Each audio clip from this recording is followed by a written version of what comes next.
Okay. Yeah. So now we are actually recording, just so you know. What will happen is we bring all this stuff in and we edit out everything. Okay. So make sure everybody looks good. And there's no hems and haws, and tighten it up so it looks good. Are you still going to spring training and stuff? Okay.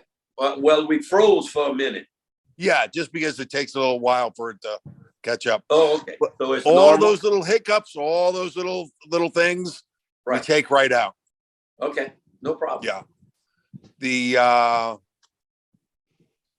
way that this kind of works is that you'll see two different views. One that when somebody talks, they go on, and then there's a gallery view. So you and Tommy will be on at the same time. Okay. So, yeah, I'll see like I'm looking now at your figure, and I'll be at the bottom in the little block, and then Tommy will be looking at me big, and he'll be on the little block. Exactly. So like when Ted comes in, you see Ted. Yeah. Okay. Here I am. Ted, if you do me a favor, if you want to just text Cheryl, we can get going early. Okay. Yep, I will do that. Yeah. Yeah, we go early. There you go. You're on the first podcast, sir, Collins. Yeah. Collins won't be in it, so she needs to pack. Yeah, I messaged him. Okay. Ron, what you'll also see in what Mac was talking about with the video is when it's actually recorded, it'll be like a split screen with you on one side and Tommy on the other, so that we've got you both going at the same time. Okay. Now, my question right now is, in when I'm looking at you sitting at your desk, I got this white thing in front of me that says this meeting is being recorded. You got that? Yeah. Yes, sir. So, okay. So that's supposed to be like that. Yes, sir. That's supposed to be like that. Okay. I mean, I got a white square. I can't see your face. Oh, so maybe if Bonnie, if you're familiar with it, you can do this, but Bonnie may be more familiar with the iPad. There should be like a little X. You can get rid of that recording by just touching the screen. It'll get rid of that. I hate to touch it because I don't play with this, and if I touch it, I might cancel everything out. Yeah, all it is, it says this meeting is being recorded, and then it has a little paragraph, and then it says leave meeting. Got it. I don't know. I need to press one of those things, and that white board will go off. Correct, but let me go get her so I to make sure I don't screw this up. Yeah. Just so that he's able to see the full screen. Mac, on your side, does it look like the iPad is turned portrait versus the landscape? Oh, when Ron's on there? Yeah. He's got portrait. So we might need to flip the iPad? You know what? We'll do it in post. Okay. You know what I'm saying? Got it. Just because we don't want to be throwing too much. Yep. And there's Miss Cheryl. Do you have to press one of those things? What does it say? It says. Can you hear me? Oh, yeah. Here's Ron. Come on over, Tom. Yeah. Hold on one second, Cheryl. Bonnie, somewhere on your iPad, there should be a place. Yep. We got it. Yeah, I got it. Yeah. Okay. Ooh, look at that. Looks good, man. Okay, Tom's coming in. Okay. And then just hang on to this. Yeah. And Mac and folks, I'm going to turn my camera off just in a minute because I got too much going on in the background, and you don't care about me anyway. So I don't want to be a distraction. Okay. Okay. Hi, Braxton. Hi, Braxton. What did he say? Hi, Cheryl. oh, I thought he said hi, Grandma. No. Yeah. Oh, you didn't know, Tommy? No, yeah, baby. Nice. DJ, what's happening? Hey, what's happening to you, Gator? Nothing, trying to stay dry. Is it wet down there? Well, we had a good rain day before yesterday, but it's starting to dry out. Good. But it's June, so thunderstorms are going to start rolling in pretty soon. That's the way it is here in Florida, the same way. Where are you at now? We're in Sarasota, Bradenton, Okay, just south of Tampa. right. Well, why you don't come to spring training? We're right there. I don't get invited. Oh, well, you could come see us at the park anyway.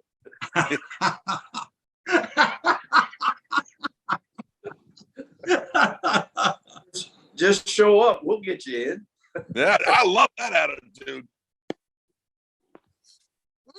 All right, Tommy, you can start the introductions.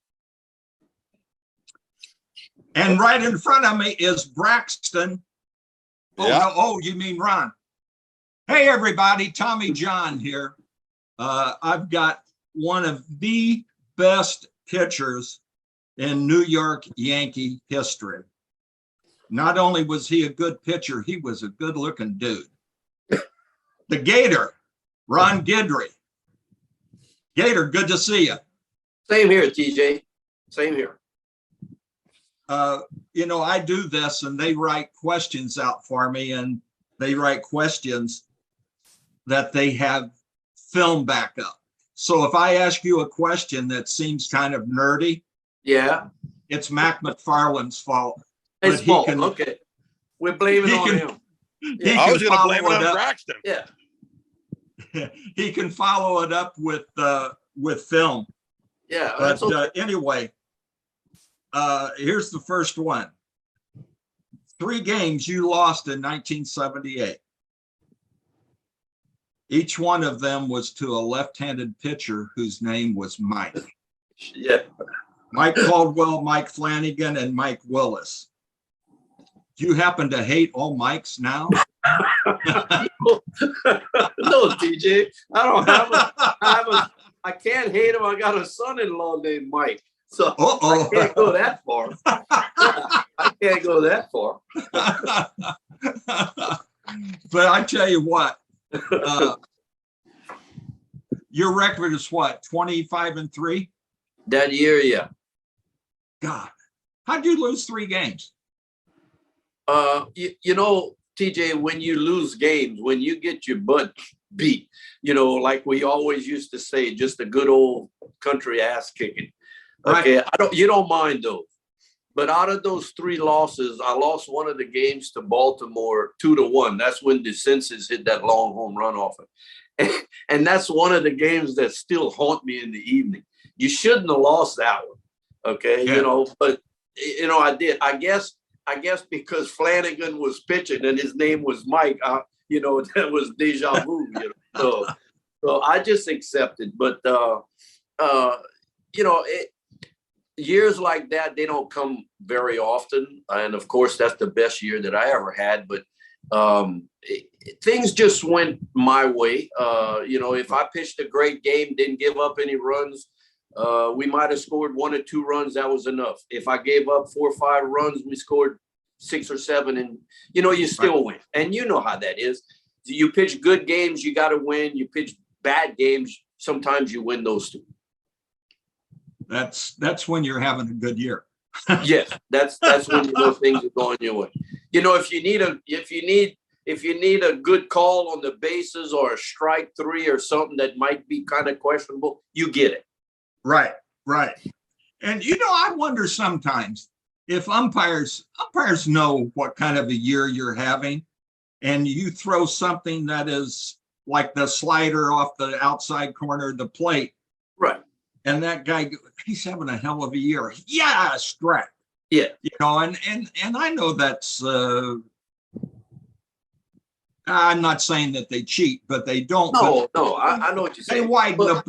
They widen the plate out for certain guys. Well, I agree with you, but you were a great pitcher too, TJ.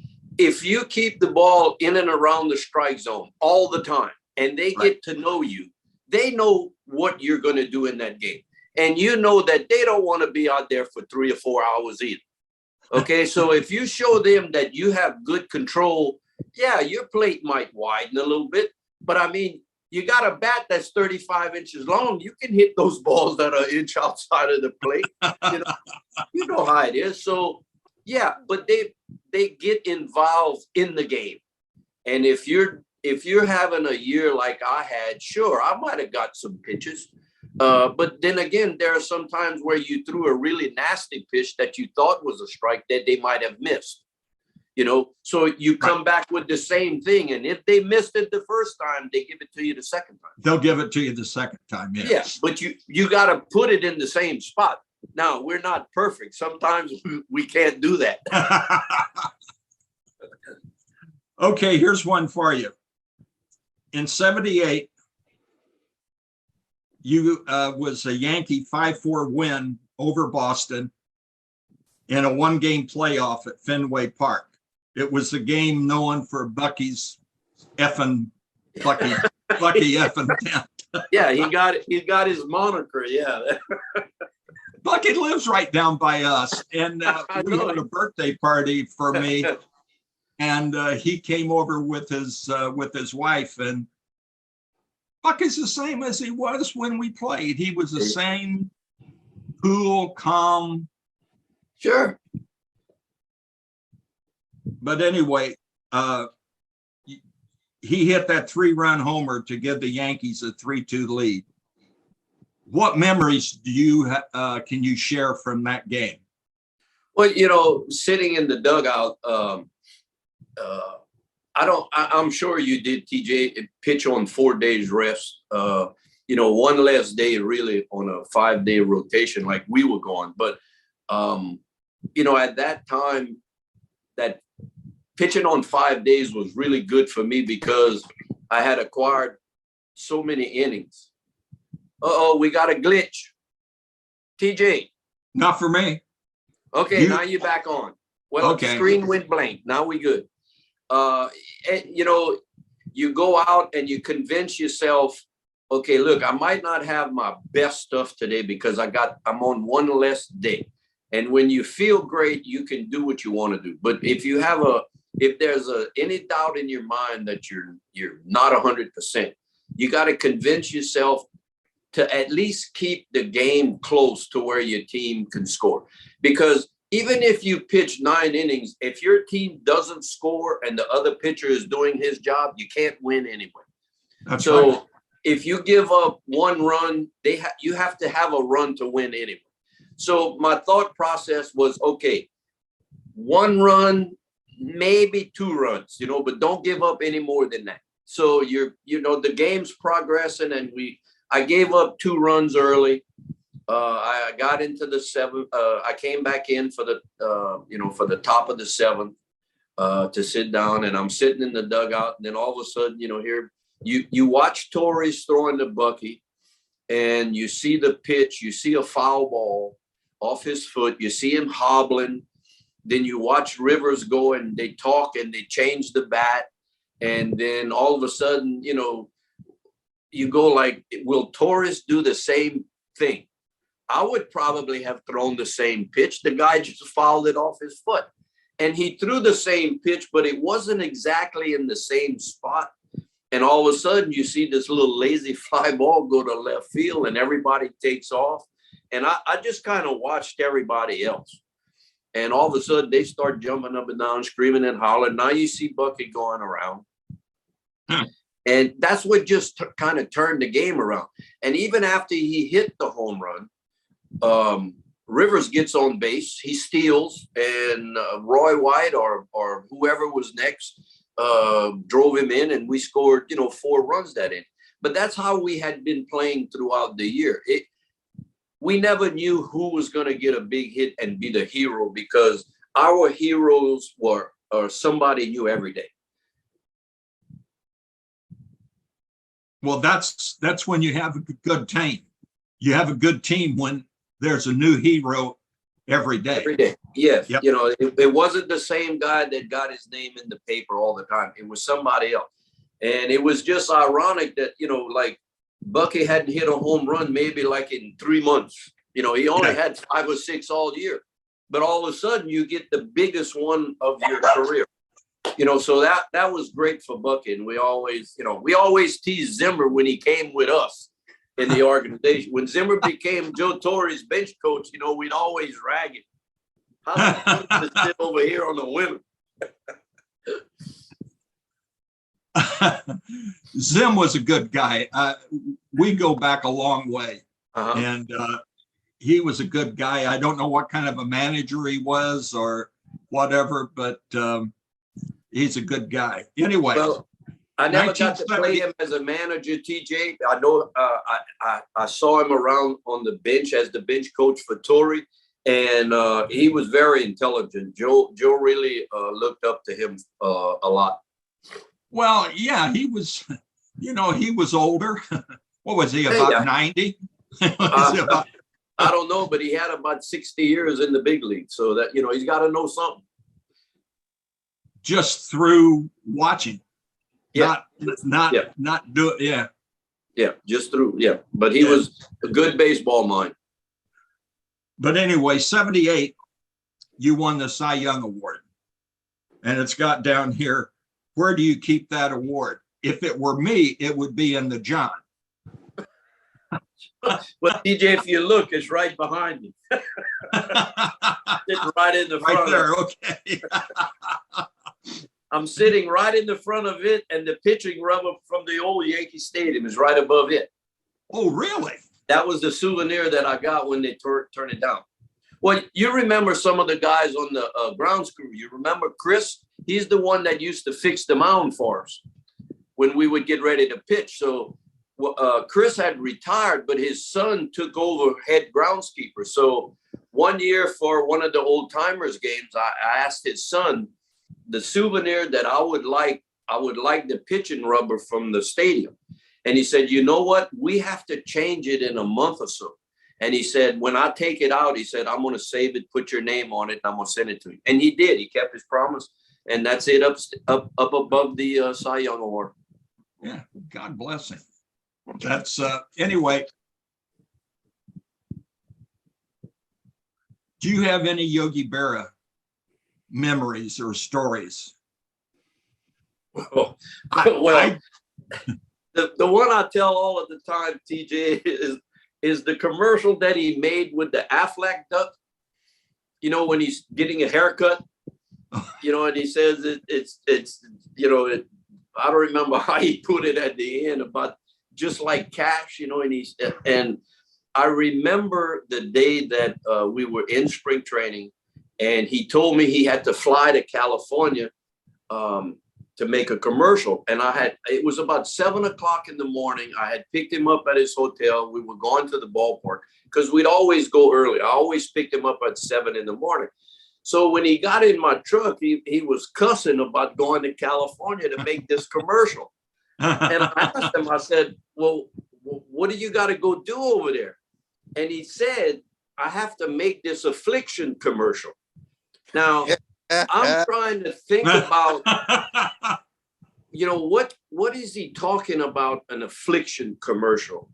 And I'm driving my truck away. And I'm thinking, is he talking about some sort of like United Way or Cancer Society, something? And he turns around and he looks at me and he goes, with that damn duck. And I went, you mean the Aflac? And he goes, that's it. So I just popped out laughing. So my truck almost drove into the bushes on the side of the highway. I was laughing so hard. And then to top that off, I brought him to the airport on Saturday or Friday evening when he flew to California. He said he was coming back on Sunday afternoon. I picked him up Sunday afternoon at the airport again. And I met him at the door coming out. And he gets in my truck. I opened the door for him. I helped him in the truck. I walked around the truck and I sat in the driver's seat. And he leans over and he puts his arm around me, TJ, but very, very low in his voice, like he didn't want anybody to hear. He looks at me and he goes, Gator, he says, those ducks really don't talk. and TJ, I had to sit there and just laugh my ass off. And he was dead serious when he said it. Oh, I know. I love playing in his golf tournament and raising money for the Yogi Berra Foundation. And yeah, it was always nice. I mean, yeah, every time we would go through, I would always see Bonnie there taking our money and oh whatever. yeah. Well, what woman doesn't like taking a man's money?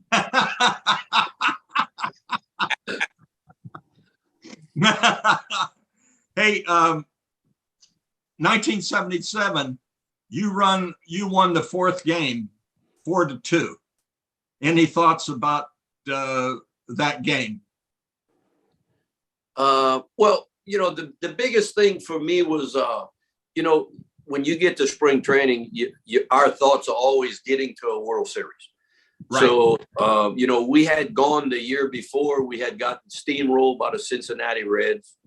And, but I was in the bullpen at the time, so I didn't have anything to do with that one. You can't blame that one on me. So, but for 77, I got stuck in the starting rotation because of injuries to a couple of our pitchers, our friends, Gullet and Catfish. So that's the reason why I was moved into the rotation. I had to make emergency starts. And the first 3 times that I had done it, I had gotten it into the 9th inning. So, they were going like, wait a minute, none of our starters have gotten into the 9th, and we have a guy coming out of the pen and he's done it 3 times. So maybe we've been looking at this the wrong way. So after the 3rd start, they said, you're in the rotation. So I learned how to be a starter. And when I got to that game there that you're talking about, that's your first World Series experience.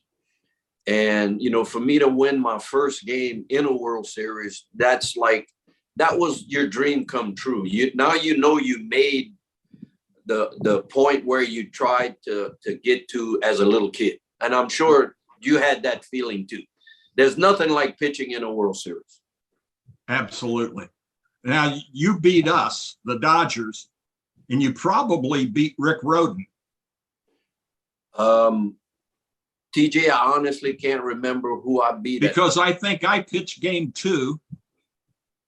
Game 1 was... Well, the game in Los Angeles, I think Doug Rao started the game.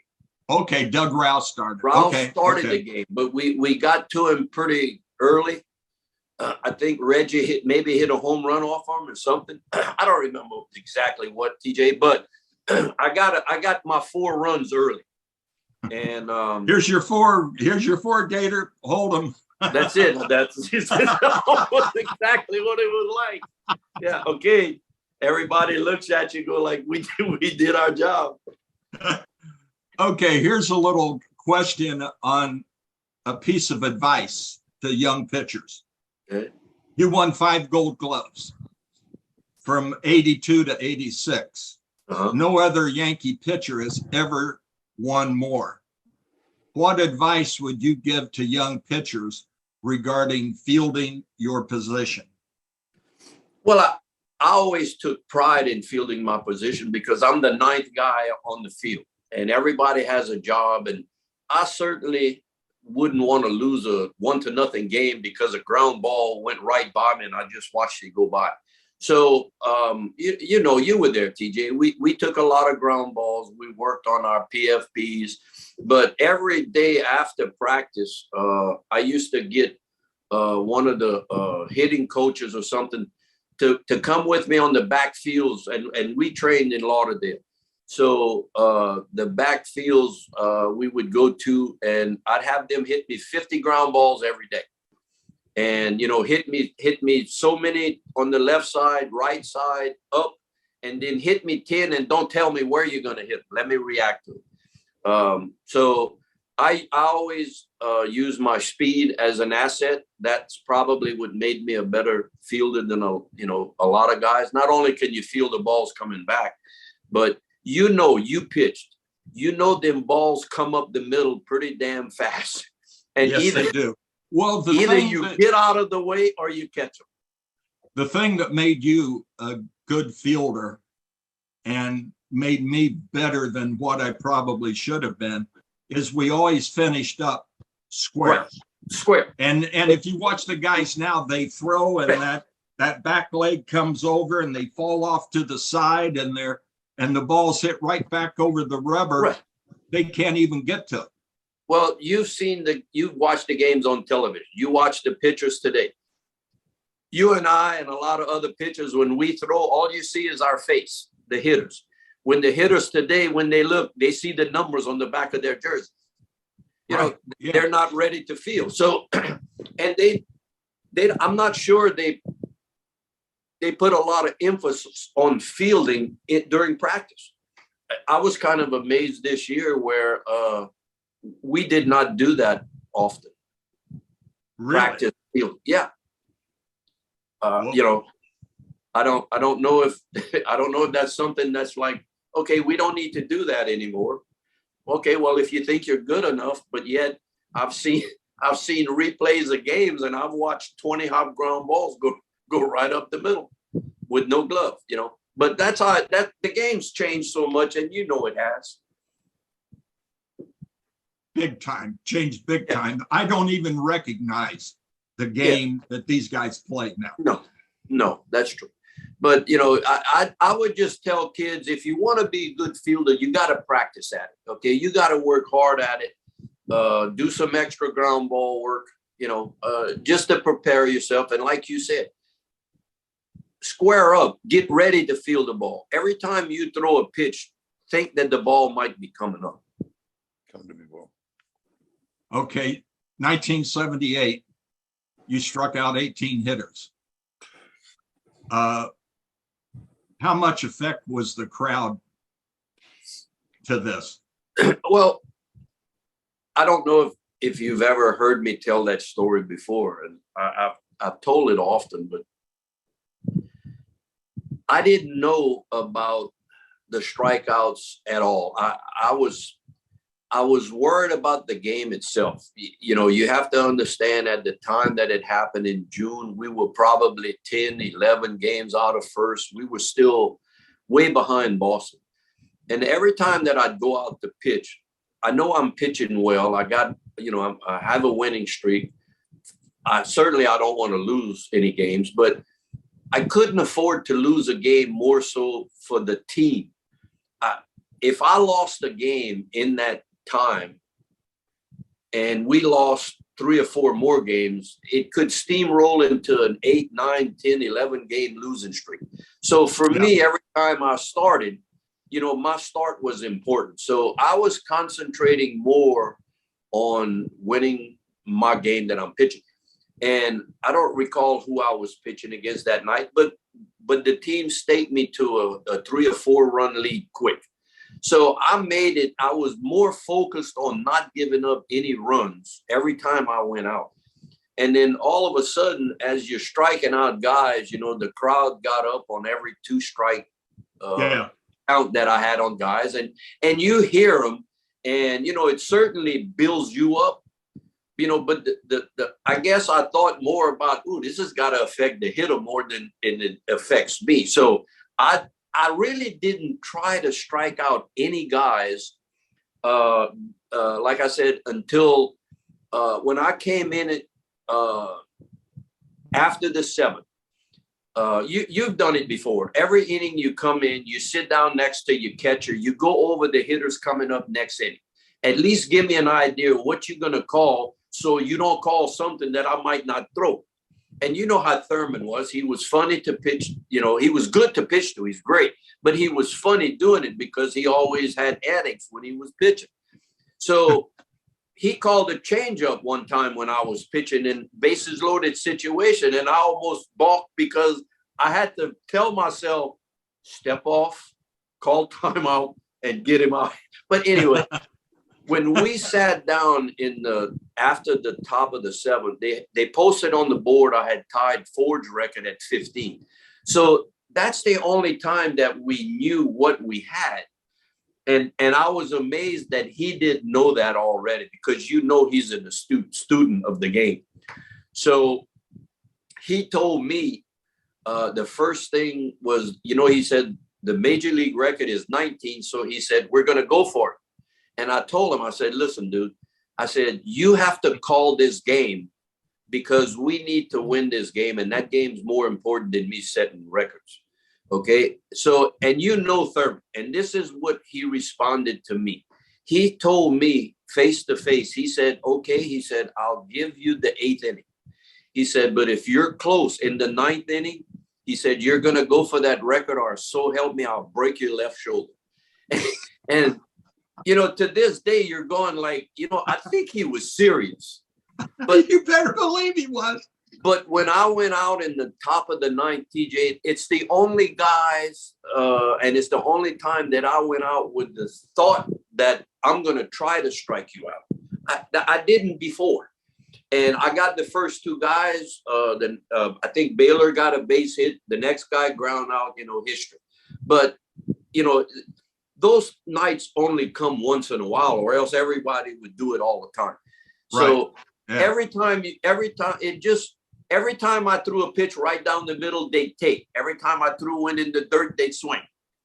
If I threw it high, they'd swing. If I throw it low, they'd take. It was a strike. It's one of those nights where everything just falls into place. That's when you should have, after the game, started looking for handbags. Okay, we're going to the 81 World Series. Okay. Did you look forward to swinging the bat? No way. No, because I knew I was already probably going to have to face a left-hander. TJ, they'd let you hit and bunt like 2 weeks before the series. Y'all grab a bat and go do 10 bunts and 5 swings. What are you going to learn in 5 swings? No, I wasn't looking forward to swinging. No. How did you like being the pitching coach in 2006 and 7? I liked it. I liked it because I did it for Joe Torre. I had been going to spring training ever since I retired. So I got to be real close to Mel Stottlemyre. And when Mel was diagnosed with his problem, Joe had always said, if Mel ever retires, would you consider taking this job? And, you go like, well, I'm not so sure I want to do this all, for 8 months out of the year again. Sure. But then at the same time, you're telling yourself, you could have a great opportunity to do it here in New York where you play. And, Joe's got 2 more years. You don't know what's going to happen, but for at least you would satisfy your curiosity about what it would be like. So that way, if you're home one day, you never had to, I should have done it, so right. I did it. It was fun. But I got to tell you, when Joe left and he took the Dodger job, he called. And the first thing when I answered the phone, he said, Gator, it's Skip. And I said, Skip, I'm glad you called, but I can't wear Dodger blue. And he just laughed. He laughed and he said, I thought you'd say that. But he said, I just wanted to call anyway. But it was fun, TJ. But I had the opportunity. I took it. I don't know if I'd have done that like for years and years. Who was on your staff then? Let's see. We had Randy Johnson. We had Mike Mussina, Chin Min Wong. Let's see who else. Pettit. Of course, Mo was in the pen. That's all you needed. Well, yeah, that's all you needed, really, basically. But we had other guys, in the pen, and we had other guys in the starting. I mean, I'm trying to remember the starting rotation, but it was pretty good. It was pretty, and it was fun. They were great to coach. Of course, they're all different. You know that. All us pitchers, we're all different. We all have different characters, different work ethics. So it was fun. It was fun. the best pitching coaches I ever had didn't coach me, but they made me feel comfortable. Comfortable. Yeah. And if I was comfortable, I could pitch well. Right. It's when you're on that edge that, you know, like I had one time, Johnny Saint was going to teach me his little short curve slider. Uh-huh. I didn't pitch like that. And I finally got to the point I had to call. Now, I was with the White Sox then. I called our old pitching coach, Ray Barris. Uh-huh. And I said, Ray, I'm terrible. He said, take that curveball and stick it up here. And I said, you think so? And he said, yeah, you throw it, but not all the time. Right. I said, okay. So when I did it, all of a sudden, I started to win and our pitch better. And everybody said, oh, what did Johnny Saint tell you? I said, didn't tell me anything. Well, what did he do? I said, he just stayed out of my way. Right. I'll give you a good one because you and I both pitch for him was Art Fowler. You remember what Art used to tell us? If you can't throw the ball in the strike zone, you can't pitch in the big leagues. Now, it doesn't sound like a whole hell of a lot, but when you think about it, yeah. If you throw your pitches in the strike zone, you get guys out. They don't swing at balls. They swing at strikes. I mean, you know, and the like I said, the good ones, they give you information that you need. They don't over preach about, you know, what you need to do to pitch. They just give you the information that you need. Like you said, makes you comfortable. You pitch in your zone and you pitch to the ability that God gave you. And that's all you can do. That's all you can do. Exactly. That's all you can do. Yep. Yes. But anyway, buddy, I appreciate it.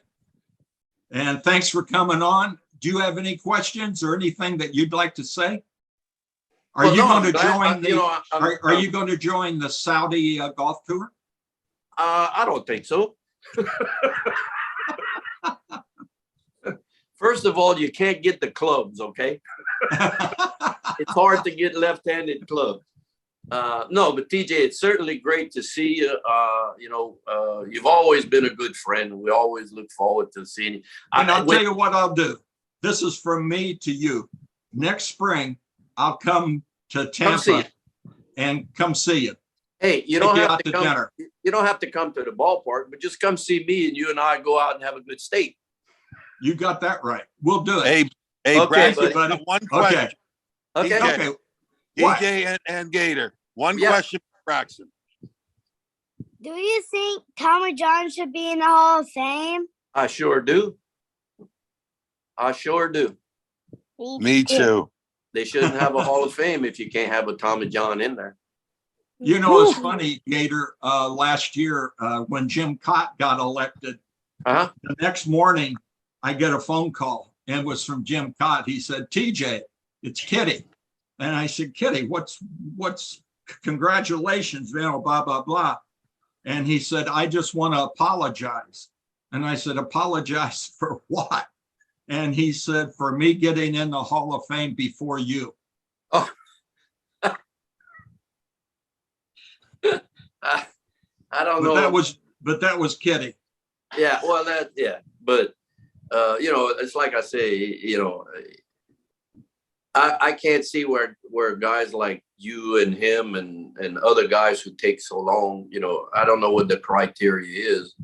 You know, there are guys that win 200 games and they're in, and you got almost 300. You know, you go like, okay, well, I don't need to be around the Hall of Fame if that's how it's going to be. You know, that's right. Because it's certainly, and you know, and you look, everybody remembers the job you did anyway. You know, the guys that played with me, played against me, know how good I was and how good I wasn't. Yeah. Well, you don't need the Hall of Fame to remind you how good you were. That's right. Okay. You got it. Thank you, buddy. I appreciate it. Okay, buddy. One last question. Shoot. How are the Yankees now without the boss? Well, it's different because you know it's not. You know how he was always in the clubhouse, right? Right. I mean, you remember? I mean, I own the team. I go where I want. Okay, and I want to go in the clubhouse. Okay, fine. Well, you know, there's nobody there that scares anybody anymore. You know, well, you know what I'm saying? Yeah, You Hal know, Steinbrenner done. well, yeah. Well, George was good at motivating through the papers. You remember, if he told you you were bad, then you wanted to make him a liar. So you did well, and he got what he wanted. So he was a Right. great motivator, and he used the papers, you know, to motivate you. So now you don't have that. Now guys just kind of go about their business, and everybody walks around, you know, like, okay, fine, I'm here. But you know, there's you know, we couldn't wait to get to the ballpark to find out what happened after the games because we didn't pick up the paper yet. So you know, because it was always something with them, you know, with him, Billy, or Reggie, or you know, somebody else on the club, you know. But there's none of that today. You know, this is what I can tell you. You remember how fun it was to get on a bus trip after the game when everybody got on each other and okay. Well, if you walked on a bus today and you got at the front of the bus and you dropped a pin, a needle, a sewing needle, I would hear it if I was sitting on the last seat in the bus. That's how quiet it is. Yeah, it's changed. There's no question about that. It's changed. Hey, anyway, I appreciate you coming on. Same here, and buddy. telling me your stories. Same here. You take care. Thank you, And buddy. I'll see you somewhere down the line. And if I don't before that, you come meet me in Tampa. I will meet you in Tampa. We'll go out to get a good steak. Charlie's. We'll go to Charlie's. Okay, that's fine. Charlie's is good. Got you, buddy. Okay, Thank you. buddy. Okay. Thank you so Bye-bye. much. All right. Bye-bye. Thanks so much. Okay, guys. Thanks, everybody. Thanks, Mr. Guidry. Thanks, Okay, Tommy. that's it. That's All it. right, guys. Thank you. Cool. First Zoom. All right.